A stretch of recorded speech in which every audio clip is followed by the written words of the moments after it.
دوسری چیز جو رسول اللہ صلی اللہ علیہ وسلم کی سیرت سے ہمیں سبق ملتا ہے، رسول اللہ صلی اللہ علیہ وسلم کو جو دین عطا ہوا ہے، دین اسلام ایک ہی دین ہے جو حضرت آدم سے ہمیں ملتا ہے، اور حضور صلی اللہ علیہ وآلہ وسلم نے اس دین کی تکمیل فرمائی ہے، لیتمم یعنی فرمایا ہے اس کو۔ اور وہ دین کیا تھا؟ وہ وہی تعلیمات ہے جو تمام انبیاء دیتے گئے، توحید کی، عبادات کی، اصلاح کی، اخلاقیات کی۔ تو وہ دعوت دین جو تھی، یہ علم جب کا نور آ جاتا ہے تو پھر اگلا مرحلہ اس دین کو دوسروں تک پہنچانا ہے، بے شک۔ اور اسی لیے اس امت کی جو خصوصیت، امت محمدی علیہ الصلوۃ والسلام کی جو خصوصیت قرآن نے بیان کی ہے، کنتم خیر امت اخرجت للناس، تم بہترین امت ہو، تمہارا کام کیا ہے؟ لوگوں کو معروف کی طرف، نیکی بھلائی کی طرف دعوت دیتے ہو، برائیوں سے منع کرتے ہو۔ یہ ایک بنیادی کام ہے، سیرت کا پیغام ہے، اور وہ کیا پیغام ہے؟ اصلاح کا پیغام ہے، ایمان اور عقیدے کی دعوت ہے، عبادات جسے ہم روحانیات دین کہتے ہیں، یہ سیکھنا ہے۔ تیسرا مرحلہ جو بہت ہی بنیادی تعلیم ہمیں نظر آتی ہے، رسول اللہ صلی اللہ علیہ وآلہ وسلم انسانوں کی طرف رسول بنا کر، جنوں کی طرف رسول بنا کر بھیجے گئے۔ انسانی معاشرے کی جو بنیاد ہے وہ باہمی معاملات پر ہے، حقوق اور فرائض پر ہے، بالکل۔ آپ دیکھیے جیسے ڈاکٹر صاحب نے فرمایا کہ اس جاہلی معاشرے کے اندر اقدار موجود تھیں، جیسا آپ نے ذکر کیا، وہ سچائی کو سچائی سمجھتے تھے، امانت اور دیانت کے اصولوں کو جانتے تھے، صبر و استقلال کا پتہ تھا، اور بہت ساری خوبیاں ان کے اندر تھیں۔ یہی وجہ ہے کہ اللہ رب العزت نے اس قوم کا انتخاب فرمایا جس میں آقا دو جہاں صلی اللہ علیہ وسلم، اس امت میں کچھ صلاحیتیں تھیں، اسی وجہ سے امت کا انتخاب ہوا، اس میں آخری نبی بھی رسول اللہ صلی اللہ علیہ وآلہ وسلم نے اس امت میں سے وہ تمام برائیاں ختم کر دی، اور نیکیاں جو تھیں، بھلائیاں جو تھیں، وہ ان کو عطا کی۔ وہ بتایا کہ انسان کا انسان کے ساتھ تعلق کیسا ہوتا ہے وہ معاملات میں۔ اب دیکھیے سب سے بہترین تعلق اور ابتدا توحید اور رسالت کے بعد جو ہوتی ہے وہ والدین سے ہوتی ہے۔ فرمایا کہ والدین کی کیا حقوق ہے؟ وَقَضَىٰ رَبُّكَ أَلَّا تَعْبُدُوا إِلَّا إِيَّاهُ وَبِالْوَالِدَيْنِ إِحْسَانًا۔ اب والدین کی حقوق ہے، رشتہ داروں کی حقوق کیا ہیں، انسانوں کی حقوق کیا ہیں، ہمسایوں کی حقوق کیا ہیں، استاد اور شاگرد کے، میاں بیوی کے حقوق اور فرائض کیا ہیں، دوستوں کے کیا کیا حقوق ہیں۔ یہ ساری تعلیمات دیکھیے جن کا معاملات کے باب میں کیا خوبصورت معاملات چلتے جائیں گے۔ یہ تیسرا بڑا پوائنٹ ہے۔ اور چوتھی چیز جو ہمیں سیرت سے ملتی ہے، جو میں یہ کہتا ہوں یہ پورے دین کا جو حسن ہے، جو خوبصورتی ہے، جو ایک روشن پہلو ہے سیرت کی تعمیر جس سے ہوتی ہے، شخصیت کی تعمیر جس سے ہوتی ہے، وہ اخلاقیات ہے۔ صحیح۔ آپ توحید کے قائل ہوں، آپ عبادات بھی کر رہے ہوں، لوگوں سے اچھے معاملات بھی تمہارے ہوں، لیکن جو اخلاق کا حسن ہے وہ اس کے اندر وہ چاشنی نہ ہو تو یہ ساری چیزیں بے روح ہو جاتی ہیں۔ بڑی اہم بات آپ کر رہے ہیں، بالکل۔ اس لیے دین کا حسن چاہے معاشیات کا پہلو کیوں نہ ہو، وہاں بھی یہ بات آتی ہے کہ معاشیات کا تعلق اخلاقیات کے ساتھ بھی ہے، اخلاقیات کا جڑا ہوا ہے۔ بچہ اس دکان سے دوسری بار ٹافی نہیں لیتا اگر دکاندار اس کو گھر کے دیکھے تو رسول اللہ صلی اللہ علیہ وآلہ وسلم کی خود شخصیت کے بارے میں قرآن کہتا ہے وَإِنَّكَ لَعَلَىٰ خُلُقٍ عَظِيمٍ، آپ اخلاق کے اعلیٰ درجے پر ہیں۔ اور یہی تعلیم آپ نے رسول اللہ صلی اللہ علیہ وسلم نے پوری امت کو دی ہے کہ آپ نے اخلاق فرمایا تم میں ایمان کے بعد کامل مومن وہ ہے جو اخلاق میں سب سے بہتر ہے۔ اور کامل مومن وہ ہے جو اخلاق میں سب سے بہتر ہے۔ اور رسول اللہ صلی اللہ علیہ وسلم پھر اخلاق کا تصور ہمارے یہاں بدقسمتی سے یہ سمجھ لیا گیا ہے کہ یہ ایسی چند کوئی اخلاقی باتیں ہیں، نہیں، اخلاقی باتوں پر عمل کرنے کا نام اخلاق ہے، یہ عملی کام ہے، یہ صرف کوئی فلسفی نہیں ہے کہ ہم بیان کریں سچ بہت اچھی چیز ہے، سچ بہت اچھی چیز ہے، سچ کا اپنے پہ اطلاق کرنا صحیح بات، یہ چیز ہے۔ آپ لوگوں کو دیانت کی دعوت دیتے رہیں اور خود بے دیانتی کریں، بہت اچھا دیانت کریں، سچائی کریں، جھوٹ نہ بولیں، بہت اپنی عفت و عصمت کی حفاظت کریں، پاکیزگی اختیار کریں، لیکن آپ کا خود عمل اس پر نہ ہو۔ اصل ہم اپنے چہرے پر نا ایک اور چہرہ چڑھا کے رکھا ہوا ہے، ہم لوگوں کے ساتھ معاملہ کرنے کے لیے اور ہیں، اپنے گھر میں اور ہیں اور اصل میں کچھ اور ہیں۔ تو ہم نے ہر جگہ ایک فیس. تو رسول اللہ صلی اللہ علیہ وسلم کی زندگی کا آپ دیکھیں گے کہ ہر چیز نکھری اور بالکل سامنے ہے. صحیح بے شک. آپ نے فرمایا تم میں سب سے بہتر وہ ہے جو اپنے اہل خانہ کے ساتھ بہتر. خیرکم لأہلی وانا خیر لأہلی. اور آپ دیکھیے کہ معاملات کرتے وقت آپ کتنی آسانی سے پیش کرتے تھے, دین کو کتنی آسانی کے ساتھ پیش فرماتے تھے, بچوں کے ساتھ آپ کا طرز عمل, اہل خانہ کے ساتھ اور پورے معاشرے کے ساتھ آپ کا طرز عمل. تو اصل میں یہ چوتھا آپ نے جو بڑی اہم باتیں کی, سب سے پہلی بات تو یہ ہے کہ علم. جی, کیونکہ علم جس معاشرے کے اندر ہوگا وہاں حسد, کینہ, نفرت, بغض, یہ ساری چیزیں ختم ہوں گی اور ایک تحقیقی رویہ فروغ پائے گا. اور دوسری بات یہ ہے کہ عبادات, کہ آپ اپنے آپ کو اللہ کے ساتھ کنیکٹ کریں جس طرح اللہ کے رسول نے بتایا. وہ کہا نا صلو کما رأیتمونی اصلی, نماز اس طرح پڑھو جس طرح مجھے نماز پڑھتے ہوئے دیکھا. یہ کریں. اور تیسری بات آپ نے ارشاد فرمائی کہ معاملات جو ہیں, معاملات میں آپ کو بالکل کلیئر ہونا چاہیے. آپ کو کہیں دو نمبری, دغا بازی, فراڈ, ذخیرہ اندوزی, قیمتوں کو بڑھانا, یہ چیزیں نہیں کرنی چاہیے. اور چوتھی بات آپ نے ارشاد فرمائی کہ اخلاق جو ہے, اخلاق اگر یہ ساری چیزیں آپ کے اندر ہیں, لیکن وہ ہمارے ہاں وہ کہتے ہیں نا جی کہ ایسے لوگوں کی بھی تعریف کرنا شروع ہو گئے. وہ یہ کہتے ہیں کہ دیکھیں جی زبان کا ذرا سخت ہے لیکن بندہ اچھا آدمی ہے. بھائی اس کا اخلاق ہی اگر اچھا نہیں ہے تو یہ ساری چیزیں اکٹھی پیکج ہے. ایسا نہیں ہو سکتا کہ آپ پیسز میں اس کو لے کے چلیں گے. تو اخلاق سب سے اچھا. اور پانچویں چیز میں یہ کہنا چاہوں گا کہ رسول اللہ صلی اللہ علیہ وسلم کے بارے میں قرآن فرمایا ہے کہ میں تمام جہانوں کی طرف رسول بنا کر بھیجا گیا ہوں. پوری انسانیت جو ہے آپ اس کے لیے رسول ہیں, اور انسانوں کے بھی کچھ حقوق ہیں. اور ان میں سب سے بنیادی چیز رفع عامہ اور فلاح عامہ ہے. اس میں کسی عقیدے یا مذہب کو نہیں دیکھا جائے گا, انسان کو دیکھا جائے گا. صحیح. کیونکہ تقریم انسانیت اور فضیلت انسانیت قرآن نے حکم دیا ہے, وَلَقَدْ كَرَّمْنَا بَنِي آدَمَ. رسول اللہ صلی اللہ علیہ وسلم اس لیے آخری خطبے میں بھی فرمایا یا ایھا الناس, اے لوگو, جاہلیت کے جتنے بت تھے وہ میرے پاؤں کے نیچے رون ڈالے. اور فرمایا کہ کسی پر کوئی فضیلت نہیں ہے سوائے تقوی کے. یہ دیکھیے, یہ تعصبات کے سارے بت ختم ہو گئے, بالکل. انسانیت کو ایک وحدت کی لڑی میں پرویا گیا. پھر فرمایا کہ سب سے افضل الخلق و عیال اللہ. واہ. یہ پوری مخلوق اللہ کا کنبہ ہے. جو ان کے ساتھ بہتر ہے اللہ اسے پسند کرے گا. اس لیے اس وقت ضرورت یہ ہے کہ انسانوں سے محبت سے بڑھ کر عملی محبت کا اظہار یہ ہے کہ جو ضرورت مند ہے اس کی ضرورت کو پورا کیا جائے. اس کی ضرورت کو پورا کرنا. جو مفلوق الحال ہے اس کی مدد کی جائے. معاشرے کے اندر بھلائیوں کو فروغ دیا جائے, رفع عامہ کو فروغ دیا جائے, انسانیت کی بہتری کے لیے ہر کوشش کی جائے. جتنی آپ کی صلاحیت ہے, جس مقام پر آپ کام کر رہے ہیں, جتنی آپ کی صلاحیت ہے, اس صلاحیت کو حضور صلی اللہ علیہ وسلم فرمایا کہ راستے میں کوئی کانٹا پڑا ہوا ہے اسے ہٹا دینا بھی نیکی ہے, اور اپنے بھائی سے مسکرا دینا بھی ایک صدقہ ہے. لیکن ڈاکٹر صاحب ہمارے ہاں تو مسئلہ یہ کہ راستوں میں کانٹے ہٹانے والے تو دور ہی ختم ہو گئے. اب تو راستوں میں رکاوٹیں کھڑی کر رہے ہیں. کبھی وی آئی پیز کے نام پر راستے بند کر دیے جاتے ہیں, کبھی جلوسوں کے نام پر راستے بند کر دیے جاتے ہیں, اپنے حقوق کے لیے راستے بند کرتے ہیں, اور یہ دیکھے بغیر کہ گرمی کی شدت کیا ہے, اور عورتیں بچے بھوک سے پیاس سے بلک رہے ہوتے ہیں, اور وہ کبھی بھی کوئی ان کی فکر نہیں کرتا, اور راستے بند کر دیے جاتے ہیں. اور بعض کا دین کے نام پر راستے بند کر دیے جاتے ہیں کہ اللہ کے رسول آئے کہ وہ اوپن کریں, یہ سارا کریں, لیکن یہ کام جو ہے یہ کیا جاتا ہے. اس میں مجھے ایک حدیث یاد آ رہی ہے, المسلم من سلم المسلمون من لسانہ و یدہ, کہ مسلمان کی شناخت اور پہچان, آئیڈینٹی ہی یہی ہے اس کے ہاتھ اور زبان سے دوسرے لوگ محفوظ رہیں. زبان اور ہاتھ سے دوسروں کی حفاظت, اس پر آپ نے زور دیا ہے کہ انصاف, امن اور ظلم کو قائم کرنے کے لیے اور ظلم کا راستہ روکنے کے لیے ضروری ہے کہ آپ اپنے ہاتھوں کو روک رکھیں اور اپنی زبان کو بھی روکیں.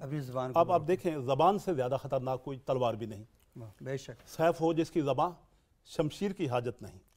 سیف ہو جس کی زبان, شمشیر کی حاجت نہیں. واہ. جس کی زبان تلوار ہے. ایسا ہی ہے. اور جو ہر وقت زبان چلاتا ہے دوسروں کے خلاف، اس سے زیادہ بد اخلاق کون ہے؟ وہ کہتے ہیں نا کہ بد تلوار کا اخلاقی زخم تو صرف جسم کو گھائل کرتا ہے نا، لیکن زبان کا جو دیا ہوا زخم ہے وہ روح کو گھائل کرتا حضور نے یہی فرمایا ہے کہ زبان کو بھی روکو اور ہاتھ کو بھی ہے، روکو، ہاتھ کو بھی روکو، تاکہ تم سے دوسرے لوگ محفوظ رہیں، نہ گولی ہو نہ گالی ہو۔ اب پھر دوسری بات یہ ہے کہ اگر آپ زبان سے دوسروں پر الزام تراشی کرتے ہیں، تہمتیں لگاتے ہیں، ان کے نسب پر تان کرتے ہیں، تو قرآن اور حدیث دونوں میں اس پر وعید ہے۔ دیکھیے حدیث میں آتا ہے احذروا ان مواضع التہمہ، بخاری کی حدیث ہے صحیح کہ تہمت والی جگہوں سے بھی بچو، صحیح تہمت والی جگہوں کے قریب بھی نہ جاؤ۔ صحیح کسی پر تم تہمت لگاؤ گے، اس کا نتیجہ جو وہ بھگتے گا وہ آپ بھی نہیں جانتے۔ صحیح۔ آپ تو تہمت لگا کر نکل گئے، لیکن وہ ساری زندگی سوائیاں دیتا رہے گا، ممکن اپنی پوزیشن واضح نہ کر سکے۔ سیرت طیبہ کا مرنے کے بعد تک وہ تہمتیں ساتھ چلتی ہیں۔ حضور یہی یہ وہ فرماتے بندہ ہیں، تھا، یہ وہ ہے کہ آپ نے، اور پھر قرآن میں آتا ہے صحیح کہ وَلَا تَلْمِزُوا بِالْأَلْقَابِ، صحیح، بِئْسَ الْإِسْمُ بَعْدَ الْفُسُوقِ، واہ، الزام تراشی سے بچو، کسی پر الزام نہ لگاؤ۔ قرآن ہے، یہ اخلاقیات کا عروج ہے، کسی کو برے لقب سے مت پکارو۔ یہ اخلاق کا عروج ہے، اخلاق نبوی کا عروج ہے۔ صحیح پھر سیرت کا پہلا ماخذ قرآن ہے۔ صحیح اب حضرت عائشہ صدیقہ رضی اللہ تعالیٰ عنہ سے جو ایک سوال کیا گیا، حضرت عائشہ صدیقہ جو معلمہ کائنات ہیں، صحیح جو آئلی نظام کا پورا سٹرکچر حضرت عائشہ کی تعلیمات پہ قائم ہے، صحیح، سب سے بڑی راویہ احادیث میں آئلی نظام پر فقیہ امت، پہلی فقیہ امت، بڑے بڑے صحابی آپ کے در پر دستک دیتے تھے، جا کر سوال کرتے، اور فقہی سوالات، لیگل اسپیکٹ جو اسلام کا جو شرعی معاملات ہیں صحیح اس کے بارے میں رہنمائی حضرت عائشہ سے تھے۔ تو آپ سے یہی پوچھا کہ ام المومنین ہمیں حضور کے اخلاق کے بارے میں بتائیے کہ آپ کا اخلاق کیسا۔ فرمایا کہ اگر آپ اخلاق جاننا چاہتے ہیں تو کانا خلقہ القرآن، آپ قرآن کی طرف رجوع کریں بھائی۔ قرآن میں آپ کو بے شمار مثالیں ملیں گی اخلاق نبوی کی، پورے کا پورا قرآن اخلاق پہ قائم ہے۔ اسپیشلی ہم یہ دیکھتے ہیں آپ کہ وہ دیکھیں کہ جو جدید ٹرینڈ سیرت نویسی کا چل نکلا ہے، صحیح، اس میں یہ کمال ہے کہ السیرہ فی القرآن، واہ، کہ قرآن سے سیرت، قرآن کو ہی ماخذ بنا کر سیرت قرآن صاحب قرآن کے بارے میں کیا کہتا ہے؟ بس دوسرا یہ ہے کہ السیرہ فی الحدیث، صحیح حدیث کو ماخذ بنا کر سیرت متصور کرو۔ صحیح تیسرا ماخذ السیرہ فی التاریخ، تاریخ میں سیرت کیا ہے۔ صحیح پھر السیرہ فی الفقہ، قانون میں سیرت کیا ہے۔ صحیح یعنی حضور کی زندگی ہر پہلو میں انسانیت کی بھلائی اور رہنمائی، قانون جو شریعت ہے یہ بھی بھلائی پر قائم ہے، صحیح یہ بھی اخلاق پر قائم ہے۔ بعثت لأتمم مکارم الاخلاق، تکمیل اخلاق کے لیے ہی حضور کی بعثت ہے۔ صحیح گویا کہ بد اخلاقی کو دور کرنے کے لیے اخلاق کو غالب کرنا، یہ نبوت سیرت نبوی کا اہم پہلو ہے۔ اور آپ معاشرے میں اگر اخلاقیات کے حوالے سے باتیں کم کر دیں گے، ہمارے ٹی وی چینلز پر، ممبر و محراب پر اخلاق کے بارے میں گفتگو کم ہوگی، تو نتیجے کے طور پر معاشرے میں جو چیز بڑھے گی وہ بد اخلاقی یا بے اخلاقی ہوگی۔ آپ یہ حیران ہوں گے جو ارشاد ہے بڑا کفر اور اسلام کی تمیز میں صحیح علم کے حاصل کرنے کے لیے حضور نے یہ فرق مٹا دیا کہ علم آپ حاصل کرو چاہے چین جانا پڑے۔ جس طرح بھی ڈاکٹر صاحب نے بڑی عمدہ گفتگو فرمائی کہ علم کو فروغ دینا ہی در حقیقت بد اخلاقی کو بھی ختم کرتا ہے۔ صحیح، جب آپ علم حاصل کریں گے تو بد اخلاق نہیں رہیں گے، با اخلاق بن جائیں گے، حضور کی سیرت طیبہ پر آپ عامل ہو جائیں گے۔ آپ نے فرمایا کہ بے شک آپ علم حاصل کرو چاہے چین جانا پڑے، مہد سے لے کر لات تک علم حاصل کرو۔ گویا کہ علم کی کوئی حد نہیں، صحیح نو لمٹ ہے، جتنے آپ پڑھ لکھ جائیں گے۔ آپ دیکھیں کہ غیر ملکی زبانوں کے حصول کے لیے بھی آپ نے یہ پابندی اٹھا دی، صحابہ کی یہ پابندی اٹھا دی کہ آپ غیر اسلامی مدرسوں سے زبانوں کی تعلیم حاصل کر سکتے ہیں، فنی اور حربی تعلیم بھی آپ غیر مسلم کے اداروں سے حاصل کر سکتے ہو۔ لیکن یہاں پر ہم نے دیکھا کہ ایک پوری موومنٹ چلی کہ آپ انگریزی زبان نہ سیکھیں، نہیں، کیونکہ استعمار کی زبان۔ اب آپ دیکھیں کہ انگریزی کا خالق بھی خدا ہے، زبانوں کا خالق خدا ہے، صحیح، زبانیں تمام مخلوق ہیں۔ آپ نے زبانوں کو پاک یا ناپاک خطوں میں تقسیم نہیں فرمایا، صحیح، زبانوں کا خالق بھی خدا ہے۔ اور حضور نے حضرت زید بن ثابت کو خیبر بھیجا کہ سریانی زبان جا کر یہودیوں کے مدارس سے حاصل کرو۔ صحیح 17 دن کے اندر سریانی زبان حضرت زید بن ثابت نے سیکھ لی، اور وہ کورسپونڈنس جو ریاست کی ہے اپنے محتاط اداروں کے ساتھ یا دوسری ریاستوں کے ساتھ یا دوسرے لوگوں کے ساتھ وہ آسان ہو گئی کہ سریانی زبان میں آپ خط و کتابت کرنے لگے، آپ کے جتنے بھی دستاویزات ہیں وہ اسی زبان میں۔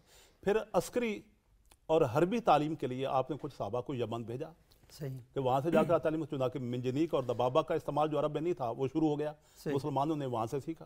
اچھا، یہ بیگ صاحب آپ بڑی اہم باتیں کر رہے ہیں۔ ڈاکٹر سجاد سے میں تھوڑا سا آپ سے جاننا چاہوں گا کہ آج کے دور میں کیونکہ لوگوں کے پاس وقت بہت کم ہے اور وہ کوئی اس موضوع پر ریسرچ تو کر نہیں رہے کہ سیرت النبی صلی اللہ علیہ وسلم کی اس پر نہ انہوں نے کوئی کتاب لکھنی ہے، انہیں تو کچھ چیزیں لینی ہیں اور اپنی زندگی میں اس پر عمل کرنا ہے۔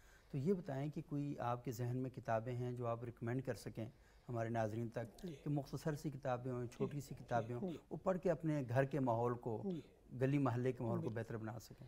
الحمدللہ امت نے آقا دو جہاں صلی اللہ علیہ وسلم کی مختلف جہاد پر بہت ہی عمدہ تحقیقی کام بھی کیا ہے، اصلاحی اور تعمیری اور تربیتی پہلو سے بھی بہت عمدہ لٹریچر ہر زبان میں اور خصوصاً اردو ادب میں سیرت کا ایک بہت بڑا لٹریچر ہمارے سامنے ہے۔ صحیح۔ بچوں کے حوالے سے ہم دیکھتے ہیں کہ بہت ہی خوبصورت تخلیقات ہوئی ہیں۔ صحیح۔ حال ہی میں ہمارے ایک دوست ہیں پروفیسر محمد آصف صاحب، انہوں نے رسول اللہ صلی اللہ علیہ وسلم کی سیرت پر ایک سیریز ترتیب زمانی کے ساتھ پوری الگ، پھر حضور صلی اللہ علیہ وسلم کے ایک ایک پہلو پر الگ، صحیح، آپ کی شمائل کے پہلو، آپ کے اوصاف، آپ کا ختم نبوت، یہ پہلو، یہ تقریباً کوئی 15 کتابیں مختصر بچوں کے ساتھ، بچوں کے لیے انہی کی زبان میں، کیونکہ بچوں کے لیے لکھنا بڑا مشکل ہوتا ہے، لیکن اس کی سطح پر جا کے بہت ہی آسان انداز میں لکھا ایک طریقہ ہے۔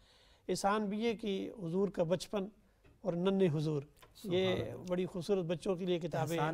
جی جی، اسی طرح ہماری بہنوں نے اور بچیوں کی تعلیم کے لیے بھی خاص طور پر ان کو کس چیز زیادہ ضرورت ہوتی ہے، خواتین نے بہت اچھی سیرت نگاری کی ہے اور بڑی عمدہ کتابیں ہمارے سامنے آتی ہیں، وہ کتابیں موجود ہیں۔ پروفیسر طالب ہاشمی ایک بہت ہی اچھے سیرت نگار تھے، انہوں نے بہت ہی آسان میں رحمۃ للعالمین کے نام سے ایک کتاب لکھی ہے۔ اسی طرح جو محققین ہیں جو سیرت کے مختلف پہلوؤں پر تحقیق کرنا چاہتے ہیں اور واقعات کو تفصیل سے پڑھنا چاہتے ہیں، ان کے لیے مولانا ادریس کانروی کی سیرت مصطفیٰ اور ہمارے بہت ہی محترم مرحوم پروفیسر یاسین مظہر صدیقی کی رسول اکرم صلی اللہ علیہ وسلم کی ریاست اور نشو و نما، اس پر پورا ایک بہت عمدہ مقالہ ہے۔ اسی طرح علامہ شبلی، جو ہم بلا شبہ ہم یہ کہہ سکتے ہیں کہ اردو ادب میں سیرت پر ایسی شاندار کتاب ہمارے لیے سید سلمان ندوی رحمۃ اللہ علیہ، اور انہوں نے 7 جلدوں میں ہمارے سامنے ہے، پورا انسائکلوپیڈیا ہے جو ہمارے سامنے ہے۔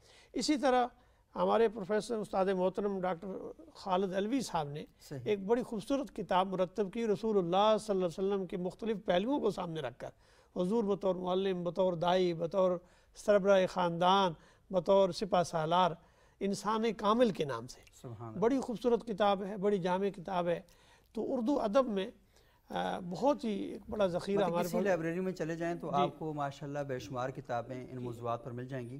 اور ایک اور کتاب میں چاہوں گا کہ آپ کا علم زیادہ ہے، لیکن پروفیسر ڈاکٹر مرحوم ڈاکٹر محمود احمد غازی صاحب، ان کے جو لیکچرز ہیں وہ آڈیو میں بھی ہیں، اور میرا خیال یہ ہے کہ اگر دعویٰ اکیڈمی بین الاقوامی اسلامی یونیورسٹی سے ان کی CD حاصل کر لی جائے، اور آپ جب گاڑی میں بیٹھے ہوں تو ڈرائیور حضرات جو ہیں اگر وہ لیکچر لگا دیا کریں لمبے سفر میں، کوئی کراچی جا رہا ہے تو آپ وہ چلا دیں تو سب لوگ سنتے جائیں گے، اور جو سفر ہے وہ ماشاءاللہ ایک بہترین ذریعہ ہوگا علم کے فروغ کا، اور وہ چھپے بھی ہوئے ہیں محاضرات سیرت کے نام سے اور اسلامک یونیورسٹی میں شائع کی۔ ڈاکٹر صاحب تو کمال یہ ہے کہ پورا جو ذخیرہ سیرت کا، صحیح، اس کی جتنی جہات ہیں وہ ساری وہ انہوں نے تفصیل کے ساتھ ہمارے سامنے رکھی ہیں کہ خود اس ادب کے اندر کتنا مواد موجود ہے۔ صحیح۔ اور ایک بڑی، جیسے ہم مجدد علوم سیرت، خود ڈاکٹر غازی صاحب کا یہ لقب ان کو دیا ہوا ہے، وہ ڈاکٹر محمد حمید اللہ ہے۔ ڈاکٹر محمد حمید اللہ کی مختلف سطح پر کتابیں ہیں، محمد الرسول اللہ، اسی طرح حضور کا سیاسی زندگی، عہد نبوی کا نظام حکمرانی، اور حضور اکرم صلی اللہ علیہ وسلم کی حکمرانی اور جانشینی، یہ ان کے بڑا تخصص کے ساتھ انہوں نے سیرت پر کام کیا ہے۔ تو جو جس کا ذوق ہے چاہیں تو جا کر ہم وہ حاصل کر سکتے ہیں۔ میں آپ کو چھوٹی سی یاد کروں، 1-2 کتابوں کا میں زبانی ذکر کر دوں۔ ایک چھوٹی سے چھوٹی کتاب میں جو پڑھنے میں بہت دلچسپی اور اٹریکشن کا باعث بنتی ہیں سیرت پر اردو زبان میں، ان میں ایک محمد عربی ہے عنایت اللہ سبحانی کی۔ اچھا، میں جب FA کا اسٹوڈنٹ تھا تو یہ کتاب میں بار بار پڑھتا تھا، کیونکہ محمد عربی عنایت اللہ سبحانی کی کتاب، اس میں یعنی قرآن کو ہی بنا کر ماخذ بنا کر اس کو مرتب کیا گیا۔ میں FA میں اس کا حافظ ہوتا تھا۔ اچھا، بڑی اعلیٰ کتاب ہے، قرآنی آیات کو سامنے رکھ کر۔ دوسری کتاب کون سی؟ یہ بھی ہے، اور پھر ایک کتاب جو انعام یافتہ بھی ہے وہ آپ پڑھ لیں، الرحیق المختوم پڑھیں، صفی الرحمان مبارک پوری صاحب کی۔ ایک تیسری کتاب پیغمبر اعظم و آخر ڈاکٹر نصیر احمد ناصر کی کتاب پڑھیں۔ یہ بڑا اہم ہے، ہم انشاءاللہ سیرت پر کون سا لٹریچر جو ہے وہ لوگوں ویسے میں آپ کو ایک عرض کروں کہ محققین کی کتابوں میں، جیسے ڈاکٹر سجاد صاحب نے فرمایا، ڈاکٹر حمیداللہ واقعی مجدد فیض سیرہ ہے، اس کی ہر کتاب جو ہے وہ کمال ہے، ہر کتاب۔ بہت شکریہ جناب پروفیسر ڈاکٹر ظفر اللہ بیگ صاحب، جناب پروفیسر ڈاکٹر محمد سجاد صاحب۔ ناظرین، آج ہم نے گفتگو کی کہ رسول اللہ صلی اللہ علیہ وآلہ وسلم کی سیرت کے 5 بڑے سبق کیا ہیں، اور ہمارے جو اسکالرس ہیں انہوں نے بہت ہی زبردست انداز میں یہ گفتگو فرمائی۔ ایک دو باتیں کر کے میں پروگرام ختم کروں گا کہ اللہ کے رسول صلی اللہ علیہ وسلم سے جو سب سے بڑی چیز میں سمجھتا ہوں کہ ہمیں سیکھنی چاہیے، اور میں نے کوشش کی سیکھوں بھی، وہ رد عمل ہے کہ اللہ کے رسول صلی اللہ علیہ وسلم نے رد عمل کیسا دیا۔ جب آپ پر کوئی واقعہ پیش آیا تو یہ بہت سے واقعات ہیں، وہ آپ پڑھیں۔ اس کے علاوہ اللہ کے رسول جس سے بات کرتے تھے، جس کی بات سنتے تھے، انتہائی توجہ کے ساتھ اس کی بات سنتے تھے، اور یہ احساس دلاتے تھے کہ میں تمہاری بات ہر حوالے سے سن رہا ہوں۔ اچھا، ایک اور بات، گفتگو کرتے ہوئے اللہ کے رسول انتہائی آرام سے اور ٹھہر ٹھہر کر بات کرتے تھے۔ تو آپ جب بھی اپنے بچوں کے ساتھ بات کریں، اپنے شاگردوں کے ساتھ بات کریں، تو انتہائی آرام سے اور ٹھہر ٹھہر کی جو بات ہے وہ کرتے رہیں۔ بچوں پر شفقت فرماتے تھے، بڑوں کا ادب فرماتے تھے۔ سیدنا فاروق اعظم نے فرمایا کہ الدین کلہ ادب، دین سارے کا سارا ادب ہے۔ اور آخری بات، اللہ کے رسول صلی اللہ علیہ وسلم نے 9 نصیحتیں کی تھیں، ان میں جو سب سے بڑی نصیحت تھی وہ یہ تھا، جو تم سے توڑے تم مجھ سے جوڑو۔ تو ناراضگی 3 دن سے زیادہ آپ کو نہیں بڑھانی چاہیے، اور آپ کوشش کریں کہ جو بھی شخص آپ سے قطع تعلقی کرے، آپ چلے جائیں، بھلے غلطی اس کی کیوں نہ ہو، لیکن اس کو یہ احساس دلائیں کہ آخر معاشرے کا اس سے اچھا انسان بنانا ہے۔ تو ناظرین، آج کا پروگرام یہاں تک ہی ہم ختم کرتے ہیں۔ انشاءاللہ اگلے پروگرام میں دوبارہ آپ کی خدمت میں حاضر ہوں گے۔ بہت شکریہ، السلام علیکم۔